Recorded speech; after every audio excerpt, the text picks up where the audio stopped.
Regarding Zach Shallcross and the way his fantasy suite week was handled, Clayton Echard has something to say. The similarities between the two go beyond just sharing the major role. Several harsh remarks about Clayton and Zach have been posted online. Clayton Echard revealed to his final girls, Gabby Windy and Rachel Recchia, that despite telling them both he loved them, his heart was with Susie Evans. She had already departed the series. He received a lot of hate online and messages that were pretty cruel. It did a great deal of damage to his mental well-being. Zach had a different experience with what has been dubbed Sex Week. He made a promise he wouldn't have sex in the fantasy suites, then he did. Zach then told the other women he didn't sleep with, which could be a vital mistake. Read on to see what Clayton thought about it all. Clayton Echard went on Instagram to give his thoughts on how Zach handled what happened. According to Bachelor Nation, he said he wanted to let everyone know that during filming, there is no privacy.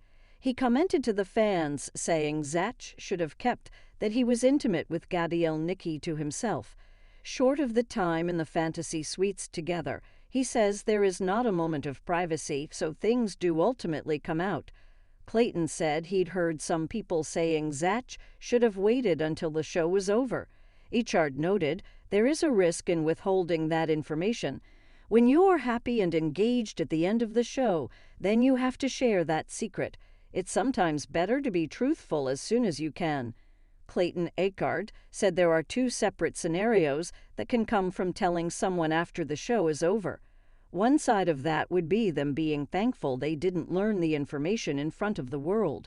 The other side would be the person saying you should have told me that sooner and then we'd not be engaged. There's a lot to think about when making decisions like that, and it's not an environment that allows clear thinking. While Clayton said he can't speak for Zach, he can share what happened on his show. He said when women shared their feelings and he didn't immediately validate them, they started questioning him. Clayton shared his emotions to make sure he didn't lose someone he cared about. You suppress facts in an effort to keep everyone safe, but if they don't know where you stand, you risk losing someone. Clayton said it was a pretty difficult situation. He believes that knowing your true love right away would be wonderful in a perfect world, but that isn't how life actually works.